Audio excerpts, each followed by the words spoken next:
Hello friends, मेरा नाम है किशोर और आप देख रहे हैं all exam topics YouTube channel. आज के इस वीडियो में हम लोग इंडियन आर्मी का जो जीडी का पेपर होता है उसको हल करेंगे और इसका एक सैम्पल पेपर हम लोग कवर करेंगे। तो चलिए वीडियो को स्टार्ट करते हैं। वीडियो में आपको कुछ भी अच्छा लगे तो इसे लाइक और चैनल को सब्सक्राइब जरूर कीजिएगा। तो चलिए स्टार्ट करते हैं।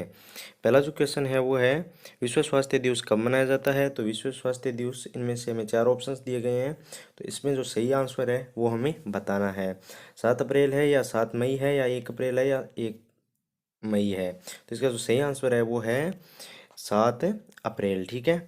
दूसरा जो क्वेश्चन है वो है असहयोग आंदोलन गांधी जी द्वारा शुरू किया गया था, यानी असहयोग आंदोलन है जो गांधी जी ने कब शुरू किया था।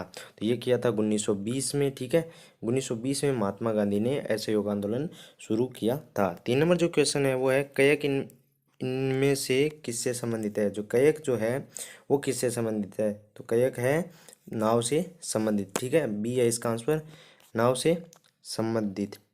अगला जो क्वेश्चन है क्वेश्चन नंबर 4, नासिक किस नदी के तट पर स्थित है। तो ये नासिक जो है वो किस नदी के तट पर स्थित है। तो इसका सही आंसर है गोदावरी नदी के। ठीक है, जो गोदावरी नदी है उसके तट पर स्थित है। ठीक है, गोदावरी नदी के तट पर स्थित है। अगला जो क्वेश्चन है क्वेश्चन नंबर 5, इसमें 50 क्वेश्चंस दिए गए हैं और 50 क्वेश्चंस दिए गए हैं और 1 घंटे का समय हमें मिलता है। लेकिन हम 1 घंटे का समय नहीं लेंगे, ज़्यादा से ज़्यादा 10 या 15 मिनट में हम लोग इसे कवर कर लेंगे। ठीक है, तो चलिए आगे बढ़ते हैं। अगला क्वेश्चन है भारत का एकमात्र जल प्रशिक्षण जहाज है। तो इसमें हमें चार ऑप्शंस दिए गए हैं, INS Tarangini, INS Virat, INS Garuda और नॉन ऑफ दीज, इनमें से कोई नहीं। तो इसका जो सही आंसर है वो है INS तरंगिनी। ठीक है। अगला जो क्वेश्चन है वो है दुनिया की सबसे लंबी नदी अमेजन कहाँ से बहती है। तो इसमें भी हमें चार ऑप्शंस दिए गए हैं, दक्षिण अमेरिका, उत्तरी अमेरिका, अफ्रीका या यूरोप। तो इसका जो सही आंसर है वो है दक्षिणी अमेरिका। इसका जो सही आंसर है वो है दक्षिणी अमेरिका। ठीक है, हमें ठीक से याद कर लेना है। अगला जो क्वेश्चन है वो है कौन सा दस्तावेज भारत की आधिकारिक भाषाओं का विवरण करता है। तो इसमें भी हमें चार ऑप्शन दिए गए हैं, एक है 9th, एक है 11th, और एक है 8th और एक है नॉन नॉन ऑफ दीज, इनमें से कोई नहीं। तो इसका जो सही आंसर है वो है 8th। ठीक है, इसका सही आंसर सी है। अगला जो क्वेश्चन है वो है भारतीय सेना में कमानों की संख्या है। तो भारतीय सेना में कमानों की संख्या कितनी है। तो आप इन्हें ठीक से याद कर लीजिए। कमानों की संख्या है 7। ठीक है, आप ठीक से याद कर लीजिए, कमानों की संख्या 7 है। अगला जो क्वेश्चन है वो question number 10। Question number 10, gym Corbett राष्ट्रीय उद्यान कहाँ स्थित है। तो ये जिम जो कार्बोट राष्ट्रीय उद्यान है वो कहाँ स्थित है, ये हमें बताना है। इसके लिए हमें चार ऑप्शंस दिए गए हैं, इनमें से जो सही आंसर है वो हमें करना है। ठीक है, इसका सही आंसर है उत्तराखंड। हम इन ऑप्शंस को नहीं पढ़ेंगे क्योंकि इन ऑप्शंस को पढ़ने से कोई मतलब नहीं बनता है, हमें सिर्फ उत्तर से मतलब है। तो इसका आंसर है उत्तराखंड। ठीक है। अगला जो क्वेश्चन है वो क्वेश्चन नंबर 11, सऊदी अरब की मुद्रा है। तो सऊदी अरब की मुद्रा का नाम आप बताइए, दिनार है, लीरा है या रियाल, इन तीनों में से एक है। ठीक है, इसका जो सही आंसर है वो है सी, रियाल। ठीक है। अगला जो क्वेश्चन है वो क्वेश्चन नंबर 12, स्वतंत्र भारत की पहली महिला गवर्नर थी, इनमें से कौन सी थी। इसका सही आंसर हमें बताना है। ठीक है, इसका जो सही आंसर है वो है सरोजिनी नायडू। ठीक है। अगला जो क्वेश्चन है क्वेश्चन नंबर 13, गाइड पुस्तक के लेखक कौन है। तो गाइड जो पुस्तक है उनका उनके लेखक कौन है, ये हमें इस क्वेश्चन में बताना है। इसमें हमें चार ऑप्शंस दिए गए, इसका सही आंसर जो है वो है बी, RK नारायण। ठीक है। अगला जो क्वेश्चन है वो क्वेश्चन नंबर 13, सॉरी 14, और सशस्त्र बल के सर्वोच्च कमांडर हैं, यानी सशस्त्र बल के सर्वोच्च कमांडर कौन होते हैं। सेना कमांडर होते हैं या प्रधानमंत्री होते हैं, रक्षा मंत्री होते हैं, राष्ट्रपति। तो इसका जो सही आंसर है वो है राष्ट्रपति। ठीक है, इसका सही आंसर है राष्ट्रपति। अगला जो क्वेश्चन है वो है क्वेश्चन नंबर 15, पानीपत की पहली लड़ाई किन के बीच लड़ी गई थी। तो इनका जो सही आंसर है वो है बी, यानी बाबर और इब्राहिम लोदी के मध्य लड़ी गई थी। अगला जो क्वेश्चन है वो है, मैं आपको बता रहा हूँ, क्वेश्चन नंबर 16, मलेरिया किसके कारण होता है। तो मलेरिया के होने का क्या कारण है ये हमें बताना है। तो इसका जो सही आंसर है वो है बी, यानी प्रोटोजोआ। प्रोटोजोआ के कारण मलेरिया होता है। अगला जो क्वेश्चन है वो है बांझ विरोधी विटामिन का नाम बताइए। तो इसका जो सही आंसर है, हमें चार ऑप्शंस दिए गए हैं, vitamin E, vitamin A, vitamin के और विटामिन डी। तो इसका जो सही आंसर है वो विटामिन ई, ठीक है। अगला जो क्वेश्चन है वो क्वेश्चन नंबर 18, ठीक है। कार्य बल और विस्थापन के बीच का संबंध बताइए। तो ये साइंस के क्वेश्चंस आ गए हैं। तो इससे पहले हम लोग सामान्य ज्ञान के क्वेश्चंस कर रहे थे, और ये भी साइंस का क्वेश्चन है, और ये भी साइंस का क्वेश्चन आ चुका है, ठीक है। बल, कार्य बल और विस्थापन के बीच का संबंध है डब्लू बराबर एफ इंटू एफ, डब्लू बराबर एफ इंटू एस, ठीक है, एफ इंटू एस। इसका सही आंसर है ए। अगला जो क्वेश्चन है वो है क्वेश्चन नंबर 19, कौन सा रसायन पौधों से प्राप्त होता है। तो इनमें से कौन सा रसायन है जो पौधों से प्राप्त होता है, इसका ना, इनमें से चार ऑप्शन है, इनमें से एक सही करना है हमें। कुनेन है, एस्पिरिन है, या इंसुलिन है। इनमें से कोई नहीं। इसका जो सही आंसर है वो है कुनेन, ठीक है। अगला जो क्वेश्चन है वो है क्वेश्चन नंबर 20। क्वेश्चन नंबर 20 है, सिस्मोग्राफ से क्या मापा जाता है। तो सिस्मोग्राफ से क्या क्या मापा जाता है, ये हमें क्वेश्चंस दिया गया है, इसका आंसर हमें बताना है, ठीक है। इसमें चार ऑप्शन है, हवा की गति, बारिश, भूकंप, या इनमें से कोई नहीं। तो इसका सही आंसर है भूकंप। सिस्मोग्राफ से भूकंप मापा जाता है। अगला जो क्वेश्चन है वो है क्वेश्चन नंबर 21, और क्वेश्चन नंबर 21 है, कौन सी गैस सोडा को तैयार करने में इस्तेमाल की जाती है। तो इसका सही आंसर है कार्बन डाइऑक्साइड, ठीक है। अगला जो क्वेश्चन है क्वेश्चन नंबर 22, इनमें से कौन एक अदिश मात्रा है। अदिश मात्रा जो है, इसका हमें पता लगाना है कि इनमें से कौन सी एक अदिश मात्रा है, कौन सा एक अदिश मात्रा है।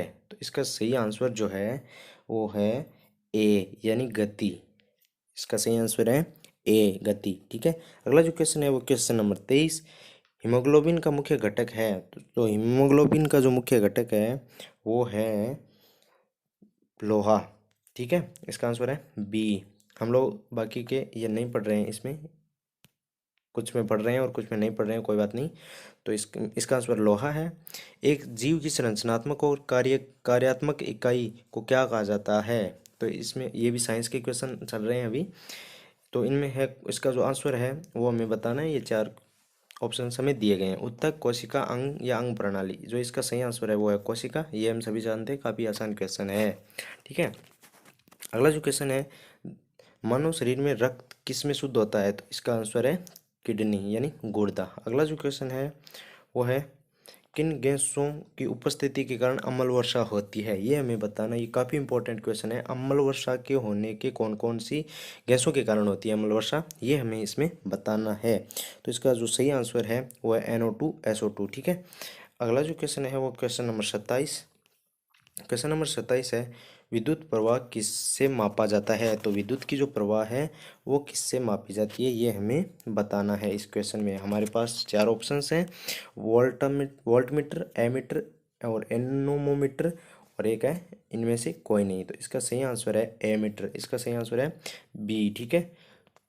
बी जो है इसका सही आंसर है। अगला जो क्वेश्चन है वो है, प्राथमिक रंग है। तो इनमें से प्राथमिक रंग कौन से हैं ये हमें बताना है। हमारे पास चार ऑप्शंस हैं, ठीक है। तो ये हमें पढ़ने में टाइम लगेगा चार ऑप्शंस को। तो हमें सही आंसर है वो पता लगा लेना चाहिए कि लाल, नीला और हरा, यानी रेड, ब्लू और ग्रीन। अगला जो क्वेश्चन है, निम्न में से कौन सा अंग कोशिका का विद्युत क्रिया कहलाता है। तो इसका जो सही आंसर है वो है माइटोकॉन्ड्रिया। इसका सही आंसर बी है, और इस माइटोकॉन्ड्रिया, ठीक है। अगला जो क्वेश्चन है वो क्वेश्चन नंबर 30। क्वेश्चन नंबर जो 30 है इसका आंसर है, पहले हम इस क्वेश्चन को पढ़ लेते हैं। निम्न में से कौन सा मानव शरीर के सामान्य गतिविधियों को नियंत्रित करता है। तो इसका सही आंसर है हार्मोन, ठीक है। हार्मोन है जो सामान्य गतिविधियों को नियंत्रित करता है मानव शरीर में, ठीक है। अगला जो क्वेश्चन है, हवा में कितने प्रतिशत कार्बन डाइऑक्साइड है, यानी हमारी जो हवा व पर्यावरण है उसमें कितने प्रतिशत कार्बन डाइऑक्साइड है। तो इसका जो सही आंसर है वो है सी, 0.04, ठीक है। अगला जो क्वेश्चन है वो क्वेश्चन नंबर, सॉरी ये थोड़ा जूम कर लेता हूँ मैं वापस इसे थोड़ा जूम करने में टाइम लगेगा, इसे थोड़ा जूम कर लेता हूँ। 31 क्वेश्चन हमने पढ़ लिए हैं, क्वेश्चन नंबर 32 को हम पढ़ते हैं। इसमें साइंस के क्वेश्चन हमने देखे हैं, काफ़ी ज़्यादा आ रहे हैं, तो कोई बात नहीं, हम पढ़ते जा रहे हैं। मनुष्य में गुणसूत्रों की संख्या कितनी होती है। तो ये हम काफ़ी आसान क्वेश्चन है इसका। चलिए हमें ऑप्शंस 4 दिए गए हैं, इनमें से सही आंसर है सी, यानी 46 गुणसूत्र होते हैं मनुष्यों में। ठीक है, अगला जो क्वेश्चन है वो है क्वेश्चन नंबर 33। मनुष्यों में मांसपेशियों की संख्या कितनी होती है? तो ये हमें बताना है कि ये हमारे पास 4 ऑप्शंस हैं, ए, बी, सी और डी, यानी 639, 693, 300 और 369। इसका जो सही आंसर है वो है 639, इसका सही आंसर ए है। अगला जो क्वेश्चन है वो क्वेश्चन नंबर, किडनी की मौलिक इकाई क्या कहलाती है? तो इसका जो सही आंसर है वो है नेफ्रॉन। ठीक है, अगला जो क्वेश्चन है वो क्वेश्चन नंबर 35। कौन सा जीवाणु दूध को दही में परिवर्तित करता है? यानी जो दूध है वो दही में परिवर्तित हो जाता है, तो कौन सा जीवाणु इसमें कार्य करता है? तो इसमें कौन, ये हमारे पास 4 ऑप्शंस हैं, वायुजीवी, ई कोलाई और लैक्टोबैसिलस। ठीक है, तो इसका जो सही आंसर है वो है लैक्टोबैसिलस। ये हमें ठीक से याद कर लेना चाहिए, काफ़ी इंपॉर्टेंट क्वेश्चन है। ठीक है, अगला जो क्वेश्चन है वो है 12 और 20 का तीसरा अनुपातिक और 9 और 25 के बीच का मध्य अनुपातिक कितना होगा? तो इसमें हम इसे मैथ की दृष्टि से करेंगे तो काफ़ी टाइम लग जाएगा, तो इसलिए हम इसके सिर्फ आंसर कर लेते हैं। और आप क्या करना है, इसको उतार लीजिएगा किसी कॉपी या पेन लेकर, या फिर इसका स्क्रीनशॉट लेकर, और बाद में हल की कर लीजिएगा। तो इसका जो सही आंसर है ये मैं आपको बता दें, हमारे पास 4 ऑप्शंस है और इसका सही आंसर है बी, 5:1। ठीक है, अगला जो क्वेश्चन है वो है, यदि 36 पुरुष एक काम 25 घंटे में कर सकते हैं तो 15 पुरुष यह काम कितने घंटे में करेंगे? यानी 36 पुरुष एक काम को 25 घंटे में कर सकते हैं, तो 15 पुरुषों को उस काम को करने के लिए कितना समय लगेगा, कितना समय लगेगा? तो ये हमारे पास 4 ऑप्शंस हैं, 60 घंटे, 55 घंटे, 62 घंटे और 58 घंटे। ठीक है, इनका जो सही आंसर है वो है ए, यानी 60 घंटे। 60 घंटे लगेंगे 15 आदमियों को ये काम पूरा करने के लिए। ठीक है, यानी हमें वो जो काम का मैथ्स है, काम करने के लिए जो हमारे मैथ्स आती है काम से संबंधित, तो वो हमें याद कर लेना चाहिए, क्योंकि जीडी का यदि आप पेपर दे रहे हैं तो इन सब चीज़ों को आपको पढ़ना पड़ेगा। आपने देखा कि मैथ्स के क्वेश्चन काफ़ी ज़्यादा आए, सॉरी मैथ्स के नहीं हैं इतने, लेकिन इसके साइंस के क्वेश्चन काफ़ी ज़्यादा आए हैं, तो आपको साइंस ठीक से पढ़ लेनी चाहिए। ठीक है, पहले 7, थोड़ी सॉरी ये थोड़ा ऊपर चला गया, पहले 7 प्राकृतिक संख्याओं के वर्गों का औसत है, यानी पहली जो 7 प्राकृतिक संख्याओं के वर्गों का औसत कितना है? तो इसका जो सही आंसर है वो है 20। ठीक है, इसमें 4 ऑप्शन हमें दिए गए थे, तो इसे आपको हल कर लेना है और इसका आंसर मैंने आपको बता दिया है 20। ठीक है, अगला जो क्वेश्चन है वो है क्वेश्चन नंबर 39। ठीक है, इनको हल करना है हमें। ठीक है, तो इसको आप ठीक से उतार लीजिएगा और इसका आंसर मैं आपको बता देता हूँ। ठीक है, इसका जो आंसर है वो है 230, और इसको आप ठीक से उतार लीजिएगा, क्योंकि सिर्फ इसे आपको बताने से 343 इंटू 343 बताने से कोई मतलब नहीं बनेगा, क्योंकि जीके और साइंस के क्वेश्चन हम लोग कर सकते हैं, लेकिन मैथ्स के क्वेश्चन हम लोग यहाँ काफ़ी टाइम लगेगा। तो चलिए आगे स्टार्ट करते हैं। अगला जो क्वेश्चन है वो है 680621 में कौन सी सबसे छोटी संख्या जोड़ी जाए कि इसका योग एक पूर्ण वर्ग बन सके? तो इसका जो सही आंसर है वो है 4, यानी 4 बनते जोड़ते ही इस संख्या में क्या बन जाएगी, पूर्ण वर्ग बन जाएगी। ठीक है, अगला जो क्वेश्चन है वो क्वेश्चन नंबर 41। ठीक है, क्वेश्चन नंबर जो 41 है वो है कि 10 वर्षों में ए की उम्र बी की 10 वर्ष पूर्व उम्र से दोगुनी होगी। अगर ए अभी 20 से 9 वर्ष बड़ा है तो बी की वर्तमान आयु उम्र क्या है? ये एक प्रकार से मेंटल एबिलिटी का क्वेश्चन है और मैथ्स का भी क्वेश्चन है। तो इसका जो सही आंसर है वो है सी, 39 वर्ष। आप इस क्वेश्चन को उतार लीजिए और बाद में इसे ठीक से कर लीजिए, इसका आंसर मैंने आपको बता दिया है। अगला जो क्वेश्चन है वो है, इनमें से सबसे बड़ी संख्या है, सबसे बड़ी संख्या जो इनमें से सबसे बड़ी संख्या कौन सी है ये आपको पता लगाना है। क्वेश्चन नंबर 42 है ये, और इसका जो आंसर है वो है बी। ठीक है, अगला जो क्वेश्चन है वो है क्वेश्चन नंबर 43। एक परीक्षा में 80% छात्र अंग्रेजी में उत्तीर्ण है, गणित में 85% और 75% दोनों में। ठीक है, अंग्रेजी और गणित में। अगर 40% छात्र दोनों विषय में उत्तीर्ण है अनुत्तीर्ण है कुल छात्रों की संख्या कितनी होगी। तो ये काफ़ी इंपॉर्टेंट क्वेश्चन है और इस प्रकार के क्वेश्चन हमें आने भी चाहिए। इसका आंसर मैं आपको बता देता हूँ और क्वेश्चन आपको करना होगा। तो इसका जो आंसर है वो है, ठहरिए मैं आपको बता रहा हूँ। इसका जो आंसर है वो है ए, यानी 400। अगला जो क्वेश्चन है वो है 6.46 का आंशिक रूप क्या है। तो इसका जो सही आंसर है वो है डी, यानी 649/100। ठीक है, ये इसका 44 नंबर जो क्वेश्चन है इसका आंसर है 649/100। ठीक है, अगला जो क्वेश्चन है वो है क्वेश्चन नंबर 45 नंबर क्वेश्चन को हम पढ़ लेते हैं। ठीक है, 45 नंबर जो क्वेश्चन है वो है 2/3, 8/9, 64/81 और 10/27 का महत्तम समापत्य है। तो इसका जो सही आंसर है वो है 2/81। इसका सही आंसर बी है। इस पर्सन को भी आप उतार लीजिए और बाद में इसका आंसर मैंने आपको बता दिया है। और चलिए आगे बढ़ते हैं।